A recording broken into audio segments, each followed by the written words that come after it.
Wanted to give you a little background about Dr. Fuller before he comes.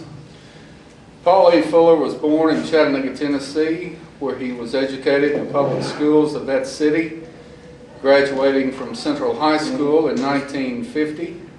Dr. Fuller worked 6 years with the DuPont Company and served in the United States Army during the Korean conflict, being honorably discharged with the rank of sergeant.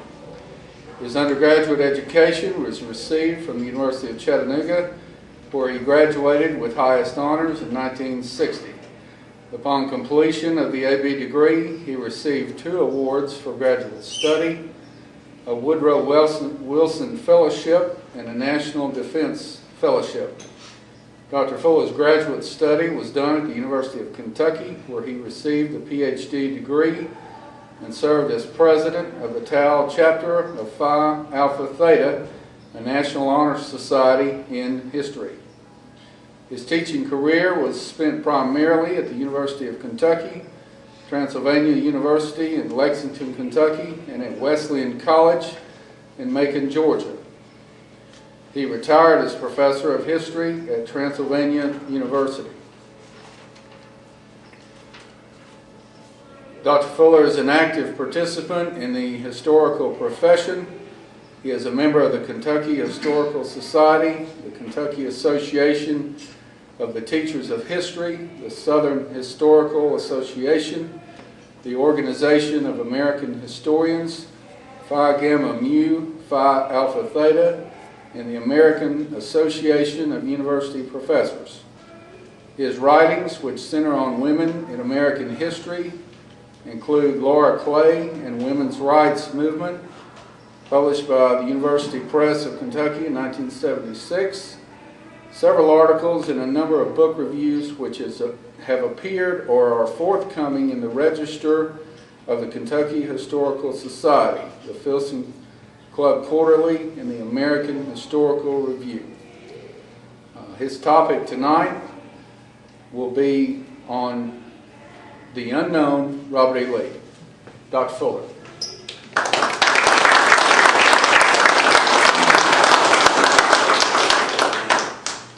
Thank you, Sam, and thank you, gentlemen, for inviting me and lady to come over. I took off my watch here since it kind of warned about time. As I did, I was reminded of the story of 2 little boys down in New Orleans, Louisiana, who decided that they might get to know each other better by visiting each other's church. And so first the little Catholic boy, they were Catholic and Baptist, the little Catholic boy went to the Baptist lad, the other around the Catholic church, and the kid had some questions about the vestments worn by the priest and the holy water and all of that, but they got through it. And the next week, the little Catholic boy went to the Baptist boys' church. And they had done, some songs. They'd taken up collection at least once, and the service was moving along. But soon a pretty distinguished-looking gentleman got up and started making his way toward the podium. As he did, he removed his watch and put it right up on the podium before him. And the little Catholic boy reached over to the Baptist kid and said, "What does that mean? What does that mean?" And the little Baptist boy said, "Not a darn thing." So I'm going to try to keep that in mind since I've been forewarned about time. But it's a pleasure to be with you, and it's a pleasure to speak certainly about a figure in our history who's as renowned and honored as Robert E. Lee. I thought I would take just a few minutes, and hope to do it quickly, to look back and sort of refamiliarize you with Lee's life. Robert E. Lee was born in 1807 at Stratford. It's over in Tidewater, Virginia, over toward the coast, which he loved, grew up loving very much and loved for all of his life. Stratford was the family home. He was the son of Henry Lighthorse Harry Lee, who had been one of George Washington's favorite commanders, a cavalry commander. And his mother was Anne Carter, the daughter of one of the most famous of the Virginia families, and prestigious, and of a family which was much honored in Virginia history. In fact, this marriage united two of Virginia's most famous families. Unfortunately for the family, Light Horse Harry Lee fell into debt, borrowed from everyone he could, got into considerable trouble, served 2 sentences in debtor's prison, and in 1813 went into exile in the West Indies. He never returned to be with the family. His body was found and returned to the United States, but this was long after his death. And Lee himself always seemed to be trying to get out from under and live beyond this, the father who had disgraced himself and disgraced the family. To make matters worse, Henry, a half-brother, became enmeshed in financial scandal. He lost the Stratford home that belonged to the Lees and brought moral disgrace to the family due to an affair with his wife's sister. This happened in 1820.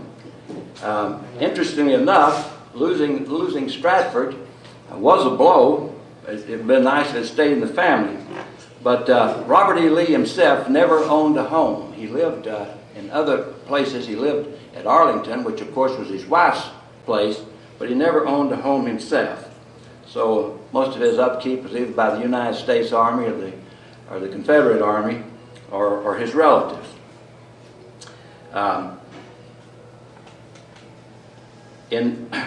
Ann Lee, his mother, who was in failing health, moved to Alexandria with Robert and the other children in 1811. And at this time, Robert was just a teenager, and he was forced to become sort of the household manager for the family, and truly a nurse to his mother, who fell into bad health about 1819.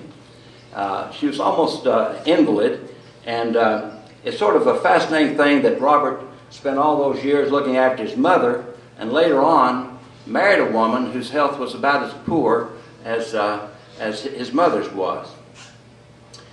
Insofar as his education was concerned, the family had hoped that Robert E. Lee might consider a medical career, and he did, but his older brother Carter and 3 other children were in process of being educated at this time. Carter was at Harvard, and Ann Carter, the mother, Ann Carter Lee, was short on income. She had about $1,200 a year to live on and simply couldn't afford to send Robert E. Lee to medical school. So the decision was made, a good way to get a good education, if you could qualify, was to go to West Point. And of course that's what Robert E. Lee did from 1825 to 1829. You may have heard that Lee never received a demerit. He was known among his fellow cadets as a model cadet or even a marble man way back then, but he still finished second in his class. You always wonder who in the world could have finished ahead of Robert E. Lee. But it was a man named Charles Mason of New York who did finish number 1. He served 1 year at the academy after his graduation as a math teacher, and then moved from New York out to Burlington, Iowa, where the history tells us he became a solid citizen and lived out a long life. So, you know, you can still be number 2 and succeed well beyond number 1 at times. Unlike his father, and interestingly enough, Robert E. Lee was always very careful about his finances. And despite the small amount of money that he received at the academy for expenses and the additional amount that he made, he was a math teacher. He was very good in math and taught for the academy, taught that in that field. Lee was actually, unlike most cadets, to graduate with money in his pocket. Most of them had been writing home for funds pretty regularly. In 1831, Lee married Mary Custis at Arlington, Virginia, the family home. She was, her father was George Washington Parke Custis. He was George Washington's adopted son, and he was the grandson of Martha Washington. Miss Custis was she was known as a child of Arlington, an only child, and she was a spoiled child in addition to that. She never liked Army life, generally refused to stay with Robert at the early post when he was a lieutenant and a captain, and did not like the fact that she was going to have to live on a junior officer's pay. So she spent most of her time with her family back at Arlington. She did manage, however, to bear 7 children within 15 years, 4 girls and 3 boys. And you wonder, no more than Robert was home, how that was carried out, because he was often away from Virginia on assignments. Like Lee's mother, as I mentioned to you earlier, Mary Custis had chronic ill health, especially from the 1840s, was practically an invalid. And I guess the last 25 years of her life, Mrs.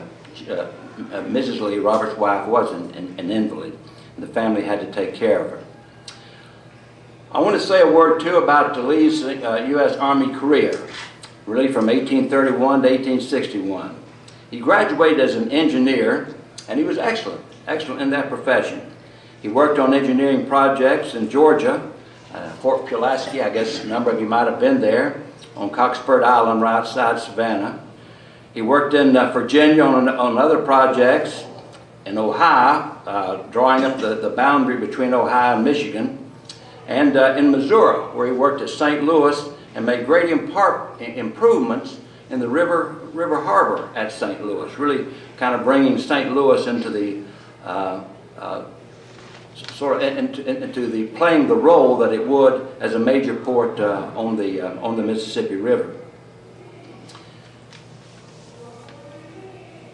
We'll also remember that Robert E. Lee did very distinguished service in the Mexican War, which started in 1846. He served under both Zachary Taylor, and then after some service under Taylor in northern Mexico, he served with Winfield Scott. And he did particular good service for Scott on the march from Veracruz to Mexico City. Did excellent scouting work, found routes around some of the fortifications the Mexicans had laid out, and it turned out was excellent in what they call reading terrain. He was promoted to a temporary rank of colonel, and Scott designated Lee as the very best soldier I have ever seen in the field, perhaps even a military genius. And of course, this was an opinion, that high opinion from Winfield Scott, already at that time a hero of the War of 1812, a hero of the Mexican War, and was still around when the Civil War started. But Scott is always remembered for recognizing very early on Lee's military genius. From 1852 to 55, Robert E. Lee served as a superintendent at West Point. He made some improvements in the curriculum. A couple of new buildings went up during his tenure there, and he was well liked by the West Point cadets, particularly by one young man named J.E.B. Stewart, who of later Civil War fame, of course. In 1855, Lee switched to the cavalry, switched from engineers to the cavalry. He did this in part for pursuit of action, but also seeking a swifter promotion. He was very disappointed that he was still, this time, and when he went into the cavalry, a light colonel, a lieutenant colonel. He was sent out to Texas. He was second in command to Albert Sidney Johnston out there in a regiment of cavalry, which was spending their time, this was in 1857, spending their time chasing the Comanche Indians. And if you've read any history about the Comanches, there were very few Army regiments that could keep up with them or even equal them in combat. It said, and you may have heard it, that until the Colt revolver was invented, a United States cavalryman was no match for a Comanche Indian on horseback. Well, anyhow, Lee rarely had any chance catching up with the Comanches. They could move not only themselves, but their women and children faster than most of our cavalry regiments could keep up with them. Late in 1857, Lee's father-in-law died, Custis, and he went back to settle the estate, which the old man had left it was a big estate, and wealthy one, but he left it in a real legal mess. And Robert E. Lee needed to use all of his skills to straighten most of that out. In 1859, you'll probably remember, he was available at Arlington there, just across the Potomac from Washington, when John Brown seized the Harper's Ferry arsenal, and Lee was put in command of a small detachment of U.S. Marines and sent along with J.E.B. Stuart down there to take the arsenal back, which of course they carried out with some dispatch, particularly due to Stuart's heroism. At this point, and he was sent back to Texas, and in 1859 he was serving out in Texas, and he had gone back now. He had the father-in-law's estate settled, and he wrote to his wife Mary, and this is some indication, a couple of letters here about Lee being a rather unhappy person, in some ways feeling that he had not been a success in life. He wrote to his wife Mary, "I have no enjoyment in life, but what I desire for my children. My departures grow harder to bear with years," unquote, being away in these distant assignments. In late 1860s, he was totally pessimistic about his future, and he wrote his daughter, Agnes, quote, "God knows how often I think of you and long to see you, but you will have to come to Texas because I cannot get away to come to Arlington to see the family." And then the same letter, "It is better too, I hope, for all that I am here. You know I was much in the way of everybody, and my tastes and pursuits did not coincide with the rest of the household. Now I hope everybody is happier." Seemed like a very odd message to a family that loved Robert E. Lee, and a family which he himself loved. But in this period, on the eve of the war, Lee did often regard himself as a failure. There's a lot of self-distrust in his letters, and you find it, as I say, very, very sad. He wrote to his son, Rooney, who had just produced a grandson for Robert E. Lee, and the kid was born in 1860. "I wish I could offer him a more worthy name," Lee wrote. "I wish I could offer him a more worthy name and a better example." Hard for most of us to imagine how anyone could have had a life better than Lee's. At the opening of the Civil War, and I will remind you, of course, that Lee was left in a real dilemma here about whether he should honor his oath as becoming an officer in the United States Army or go with his state, and he finally chose Virginia. But he was only 54 years of age when the war started. Very dignified man, handsome. You see early photographs, extremely handsome man, admirably proportioned, about 5'11" in height, pretty tall for his time at 5'11". Dark brown eyes, graying dark hair, and very small feet. Emory Thomas, his biographer, points that out, that Lee wore a 4 1/2 C shoe, which it's hard for me to imagine, 4 1/2 C. Lee was also a sort of an odd physique. He had very short legs, but was long from the waist up. And this caused him on horseback to look actually taller than he was. He was a very impressive figure on horseback, and you're always struck by the fact in seeing Lee on horseback how dignified, how in command he looks. On the other hand, you generally see Ulysses Grant, his blouse is unbuttoned, he looks kind of shaggy, and he's standing around. And it's easy to forget that U.S. Grant was one of the very best horsemen in the American Army, maybe the best. He's probably a magnificent rider from his days as a young man growing up in Ohio, right on through West Point.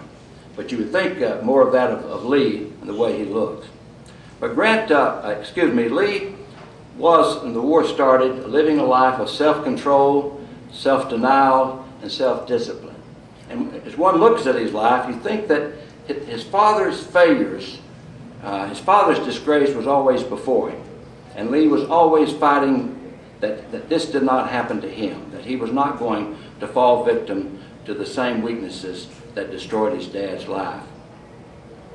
He was offered command of the Union forces, and you've heard that by General Winfield Scott, who's still around and the chief officer in our Army, of course with President Lincoln's approval. And And after some thought about it, of course, you remember that Lee, and I think we can all understand that, Lee chose the state of Virginia rather than his commitment to the United States government. You know, I would say about that too, that I believe it almost goes without saying that state allegiances were much stronger at that time than they are at our time. I've lived in Georgia and was born in Tennessee and lived a long time up in the Bluegrass State, but I've always felt first that I'm an American. But I think that earlier in our history, state attachments were much stronger than they are at the time I came along. Lee had a very inauspicious first year in the Civil War. You may recall he was sent over to West Virginia, or Western Virginia, the western part of the state of Virginia. There was a secession movement going on over there, and Lee was sort of in partial command of a force, an advisor, which was going to try to keep the western part of the state with the Confederacy. That was not successful. He from there was sent by President Davis down to inspect the coastal fortifications, South Carolina, Georgia, and Florida. He had worked down that area earlier and now was sent back. He knew it well, and he made some improvements in the coastal defenses, though without a navy it was going to be hard for the Confederacy to handle protection of the offshore islands. And during this first year of the war, if you haven't heard it, and I was fascinated when I first did hear it, that Lee was known among the soldiers as Granny Lee by some, particularly over in West Virginia, as a fellow, well, never got around to fighting, and as King of Spades. In other words, he's fond of fortifications, and he had the soldiers dig some fortifications.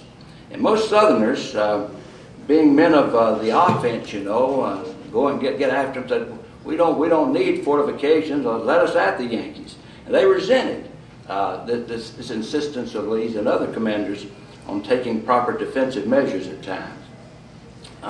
So these two nicknames are hardly in keeping with the Lee that we'll come to know. In June of 1862, however, and due almost entirely to a wound to Joseph E. Johnston, who was facing McClellan's forces on the peninsula, due to a wound and no one else being really there, Beauregard wasn't in town, and some of the other commanders were getting a little bit old available to Davis. Actually, Lee had been on the field when Joseph E. Johnston was wounded. And after some hesitation, Jefferson Davis decided that Lee was his man and put him in charge of the army that would soon become the army, designated the Army of Northern Virginia.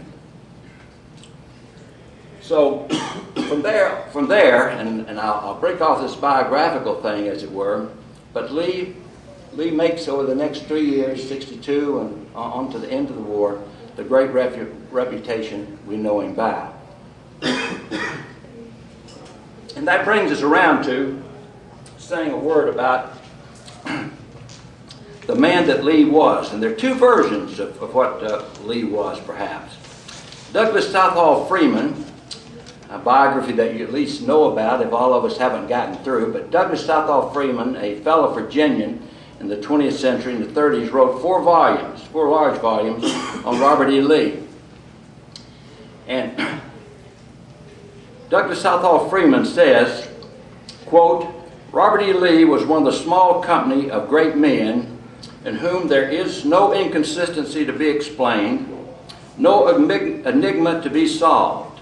What he seemed, he was, a wholly human gentleman, the essential elements of whose positive character were two and only two, simplicity and spirituality. According to Freeman, everything related to Lee as a person is, quote, easily understood. He was a great and simple person. His character offers historians no moral flaws to probe, and whichever choice of allegiance Lee might make would have been the right one. In other words, what Freeman was stating is, as a fact, that there is no need to question Lee's acts according to conventional historical criteria. Whatever he did was bound to be right. This is typical. Most of the writing about Lee in the period after the Civil War, when we developed what was called a cult of Robert E. Lee. But let us look now at perhaps a Lee that is the unknown Lee. What was he truly like? This man whose personality has been observed by a century of near sainthood by many writers. The real nature of Lee, for some historical writers, has remained an enigma. For example, the historian T. Harry Williams of Louisiana State University, whom I heard speak up at UC on the centennial of the beginning of the Civil War, a well-known writer on the Civil War, T. Harry Williams wrote that Lee is a strange, almost baffling creature, unquote. Bruce Catton, the prolific Civil War author of a number of books, as you know, on the Civil War, including a 4-volume centennial history. Bruce Catton wrote, Lee was one of the most profound enigmas of American life, unquote. And the poet Stephen Vincent Benet, the American poet, in his long book on America's history, wrote and described him as the marble man, a man so perfect he's chiseled into marble. A curious personality who remains, Benet wrote, safe from the picklocks of biographers. In other words, no biographer, however good a gadget he had for opening locks, is going to be able to understand Robert E. Lee. Perhaps Mary Chestnut, who was the wife of a South Carolina senator, and he a Confederate leader, and Mary Chestnut knew everybody, was anybody in the Confederacy. Perhaps Mary Chestnut expressed it best. She wrote, and I quote, "Can anyone say that they know Robert E. Lee? I doubt it. He looks so cold and quaint and grand." Mary Chestnut. Well, what is the enigma? And does it time with some of the things that I didn't know about Robert E. Lee? One of the things that I never realized until I looked at his life a little bit more seriously was that this serene-appearing, handsome, grandfatherly gentleman known as Robert E. Lee was the most offensive-minded general in American history. This is best expressed, I've always thought, by an old boy named Colonel Joseph Ives, who was on Davis's staff, and I guess he had known Lee back in Mexico. But he expressed it well. He expressed exactly. This was when Lee was taking command of Johnston's army there in June of 1862. I've said to Edward Porter Alexander, who was later to command the artillery in Lee's army, I've said to Alexander, and I quote, "If there is one man in either army, Federal or Confederate States of America, who is head and shoulders far above every other one in either army in audacity, that man is General Lee, and you'll very soon have lived to see it," he added. Lee is audacity. He is audacity personified. His very name is audacity. Well, to my own mind, after reading a lot about Lee, and even more after I agreed to come over here and speak to this group, Lee would have made General George Patton, the famous tank commander of the Third Army, look a little bit like a neophyte, because Lee had that kind of an offensive mind. He was going to carry out the attack, just as he did at Gettysburg against Longstreet's advice. And even as late as he was in the trenches and only shortly before Appomattox, when he was badly outmanned by Grant, he said, and I quote, "I will strike that man a blow in the morning." He always intended, and it comes through in his letters time and time again. While virtually no one, from what I've been reading, no one challenges Lee's brilliance as a field commander, scholars have questioned his larger contribution to the Confederacy, particularly the war effort. And that this comes because the difference between tactics and strategy. I know you've read enough about it to know that tactics are how you ordinarily refer to how you want to fight a battle. strategy is how we're going to win the war. The war is the big picture. Lee is sometimes accused of failing to see beyond his beloved Virginia. He resented troops being sent away from Virginia to other forces. He had very little knowledge of what was happening over what they called in the West. That means this side of the mountain where we are right now. His whole campaign was tied up in Virginia itself. Did this cripple Confederate strategic planning by his stubborn refusal to release troops at times, which were badly needed over in the West. He did release Longstreet to go over and help win the Battle of Chickamauga, as you may remember, in '63. But Longstreet only took about half of his force with him, and he played a big part in that victory at Chickamauga. But Lee wrote 4 times asking Davis to return Longstreet to him because Virginia was more important. Did his desire for the offensive unnecessarily bleed Confederate manpower when a defensive strategy would have conserved Southern resources? This is a charge sometimes made about Lee. And he bled the resources, according to some of these people, because he was always on the attack. If he played from a defensive position more often, he was saved an awful lot of lives. Lee's also criticized for not having an overall plan to win the war. You probably remember that in part due to Winfield Scott, the Union developed what was called the Anaconda Plan.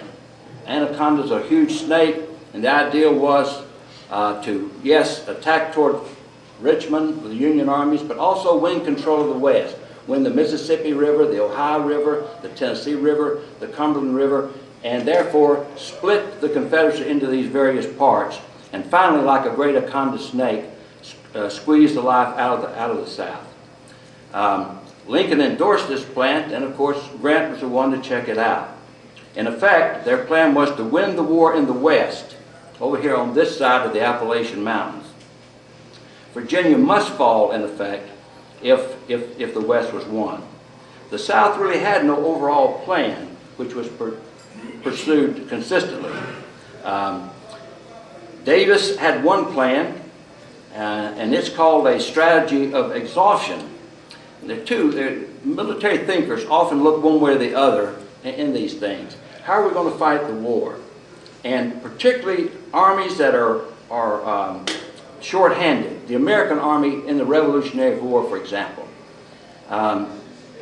Washington avoided major engagements and kind of bled the British strength down by attacking them only when he thought he had a chance of winning, and trying to exhaust the Brits, and finally be able, through their exhaustion, to get them to withdraw from the country and leave us to our own ways. Lee's position, on the other hand, was more often what military historians call a strategy of annihilation. Fight the big battle, win it, like the one at Gettysburg, force the other side to the peace table, force them to, with one grand blow, to give you your freedom, to release you. And one looking at this always needs to remember that the Union had a much tougher thing to do than the South had to do. The Union had to move into the South, conquer an area which is large as Western and Central Europe, subdue it and occupy it to win the war. What the Confederates had to do was merely to find a way to wear the Yankees down, to wear them down through small battles, whatever, discouragements which would come with defeats, until the North would agree to give the Southern its independence. They didn't have to go up and conquer the North. They simply had to exhaust them, as it were. So,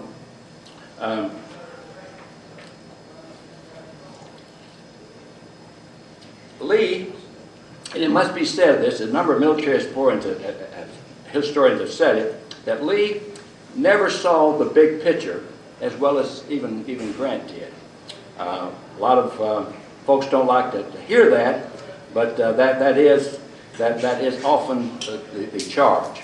Lee excelled in tactics and winning the single battle, but Grant, more often than not, excelled in strategy. I think that since my time is running out, I will not perhaps do any more than I've already said. I would like to bring out one other point which might be of interest to you.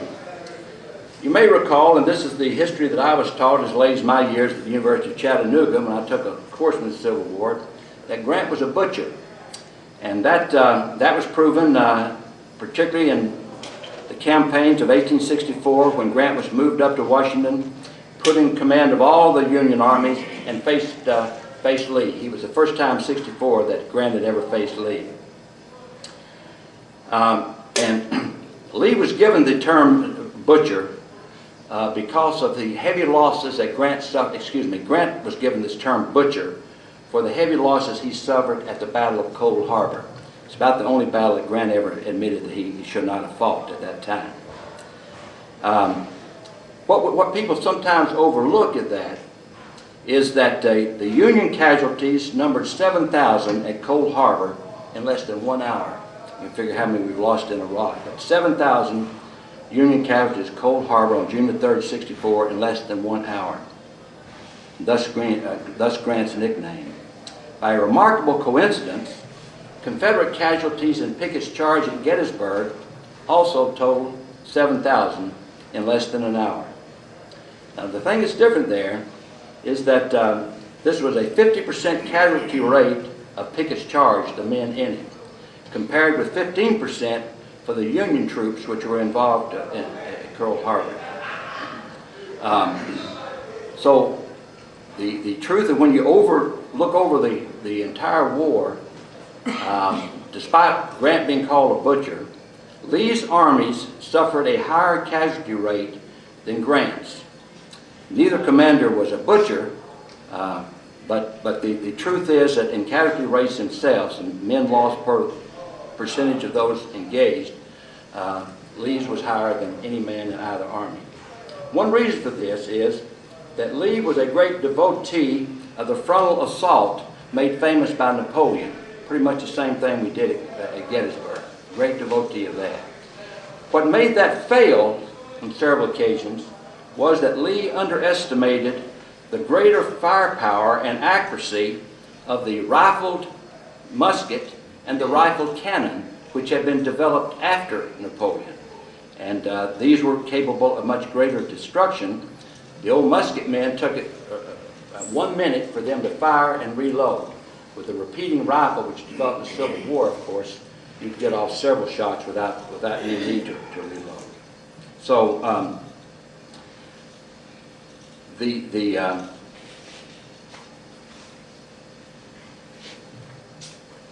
inclination to look at this war, I think, is endless. It's ever fascinating. I think that's why there are groups like this one. They're groups that I like to be a part of and like to speak to and like to talk about the war with. But I feel for tonight, and given what the time I was given, I'm just over my limit, though there was a little time taken there getting us underway.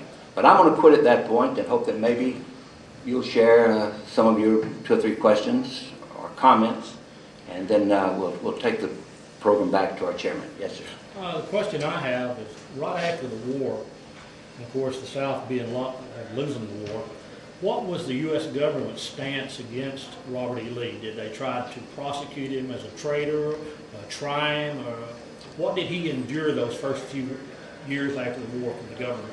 Well, you know, there was some clamor to prosecute him and others, but he was never arrested. And in the very summer after the Appomattox, in the springtime that very summer, he accepted the presidency of Washington College and went over there and did a magnificent job. In fact, greater time. You know, Lee says, he said, I sometimes feel when he was over there, I did the wrong thing with my life. I should have always been in the education of young men. And he was an outstanding college president. But thank God, no effort. Lincoln knew better than that. Lincoln, you know, that famous his speech is charity for all, malice toward none. he knew that this would be a mistake. Did he finally get his citizenship back? No, not until the 20th century. You know, he wrote right away for it. But apparently, and the claim was that the letter had been mislaid. I think it was found, if I recall, much in the 20th century, that his letter, and most Confederates were, you know, restored their citizenship. But Lee was not. But he had and he set an example for the country. The point I'd like to make with greater time. You know, Jefferson Davis, really wanted and encouraged the commanders to flee and to start a guerrilla-type war. The thing that we've seen in Vietnam and other places. And to carry on the conflict in that disorganized way. Lee refused to do that. And though he had always been obedient to Davis's commands up until that time, Lee surrendered the Confederate Army at Appomattox, an army in Northern Virginia, without Davis's permission. I'm not sure that it wasn't what Davis wanted. Davis wanted everybody to keep the rifles, take to the hills, and continue to fight. But Lee's example for America was exemplary, and without it, I don't think that you know, we could have nearly so peaceful a Reconstruction period. Yes, sir. Has his citizenship been returned to him in the last 50 years? Yes, it has. Yeah. Well, Carter, I'm not sure, but it was returned to him. Not much good now, maybe, but yeah, yes, sir. Talking about the comparative percentage of casualties, I understand that in Gettysburg itself, but as an overall, the percentage would be higher for Lee because we had fewer troops to offer, isn't it? Well, that's right, but of the troops committed, what they're talking about, that was the figure. Pickett's charge, it was 50% of those were casualties of one kind or another. And across the war, casualties being those who were wounded, missing, and dead, that Lee had the highest. And I think it's because he was so wed to the offense. But that's just not my opinion, of course. I'm drawing that good part from other Civil War historians. Yes, sir. How did Hood's percentage compare? Pardon me? How did Hood's percentage compare? Well, it would have been very high, wouldn't it?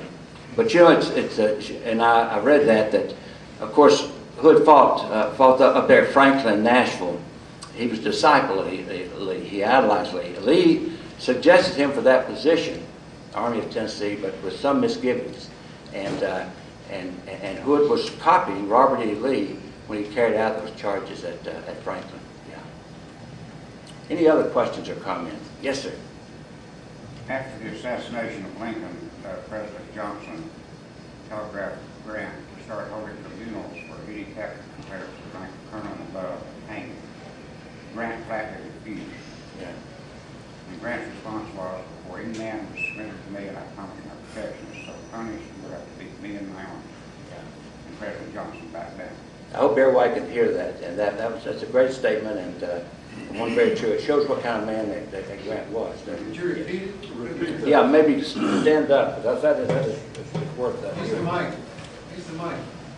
Would you say what he said? Well, I'm not sure that I could repeat it exactly. Yeah. Get up there, Joe. After the assassination of Abe Lincoln, President Johnson sent a telegram to Grant telling him to start holding military tribunals on any captured Confederates of the rank of colonel and above and hang them.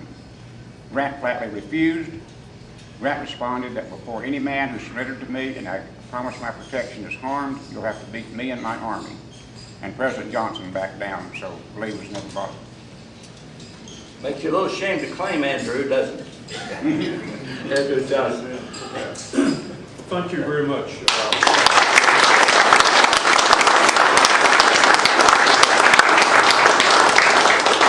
Let's take about 15 minutes. Let me say thank you, ladies and gentlemen, for being very attentive officers. I appreciate it very much. Thank you, sir. Thank you.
you.